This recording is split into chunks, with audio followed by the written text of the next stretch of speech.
ìbà ni wọ́n fóni ju mo láre mi dọ̀la.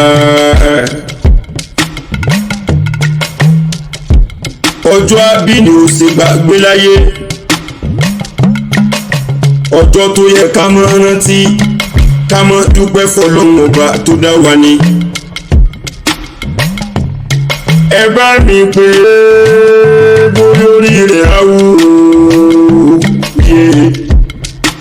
ẹ bá mi pè é bóyá orí rẹ̀ á dìde.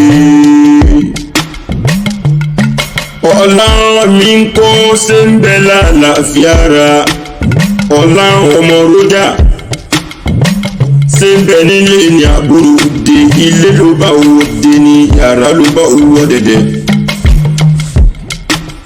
ẹ̀yìn kùlé ló bá wọ kankan lé o.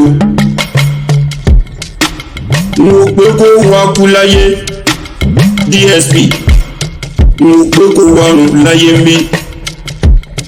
mo fẹ́ rán ọ létí pé òní lọ́jọ́ tá bí ọ sílé ayé o, tí wọ́n kí wa kú ọmọ. aṣọdúnmọ́dún mébò ńlá wa aṣọdúnmọ́dún, aṣọ́ròmọ́rò làwọn aṣọ́ròmọ́rò. ọdún òní dùn ká mọ́ ronú bí lórí àtẹ, ó di dandan kó pẹ́ láyé o. tẹ́tí inú bẹ̀lẹ̀ jẹ́ kó gbórí kí bàbá rẹ̀. bébí wọn ni ọmọ Odedeyoruwa ní Ijebu Òde, ọmọ adúmọdé ìran bàbá rẹ̀, àwọn ni wọ́n tẹ̀lé Odedeyoruwa dúró. Ọlọ́run dẹ̀lẹ̀ fi yanrin adúmọdé ọmọ adúmọ̀sù pẹ̀lú iyẹjẹ ní ilé Ìjẹ̀bú omi rẹ̀ níwà. ọmọ dúdú ló mọ̀ bẹ́ẹ̀ ṣe níjọ́sí, bẹ́ẹ̀ ni pupa tó mọ̀ bẹ́ẹ̀ ṣe òkú sílé. ọmọ adìyẹ bàlùkùn arórókùn bẹ́ẹ̀ lára rẹ̀ díyẹ.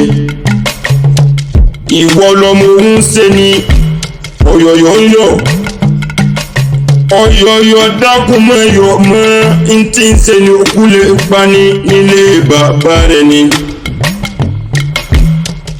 ẹ̀ẹ́mẹ́gún bẹ́ẹ̀ lẹ́bù sàràrí, ìbálòmẹ́gún wọ̀ òkú rẹ̀ mọ́. ọmọ adúmọdé DSP ọláwọn mi, ìran bàbá tó bí ọlọ́mọ ní ti ná dọ́là kò yìnbó tó kó dé.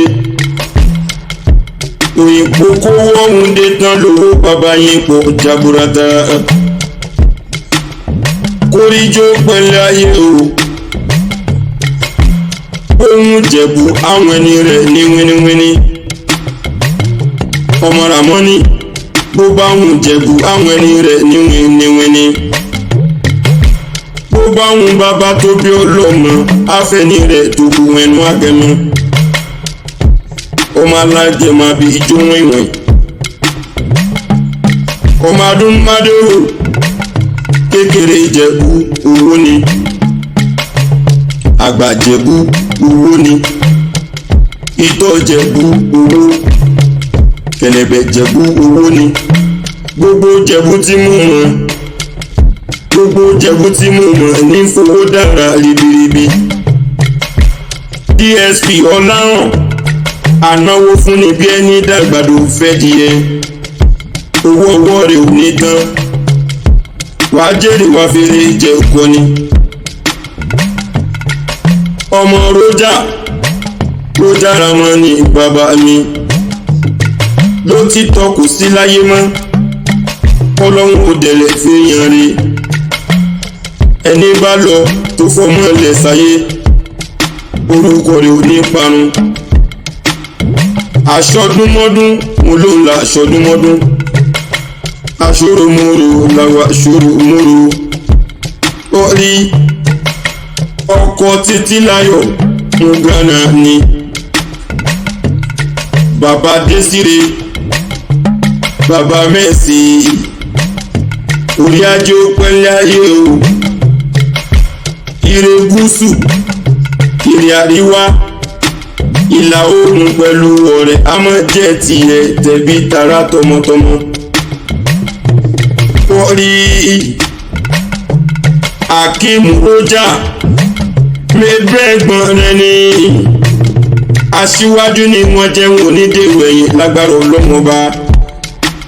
ó ní wí fún ọ pé ìgbà ọdún kan ni ó lò ní tètè kú òun ti rójú ọ̀la lójú rẹ̀.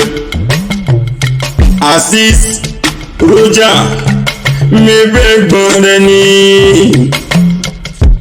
ó ní kí ọkọ̀ kú ọdún ó ní níre ní ire lọ́rùn àtàrí wàá dàgbà wàá dògbó láyé wàá jà wọn tó bí ọlọ́mọ lọ. Princess Abiola ó ní kí ọkọ̀ kú ọdún mẹ́gbẹ́gbọ́n rẹ̀ ní ó ní iwájú lọ pẹ́bì tí ń ré sí ó ló ní tànà wò sàrí ọmọ kó tó jáde láyé wàá dàgbà wàá dògbó wàá jà wọn tó bí yín lọ́mọ lọ.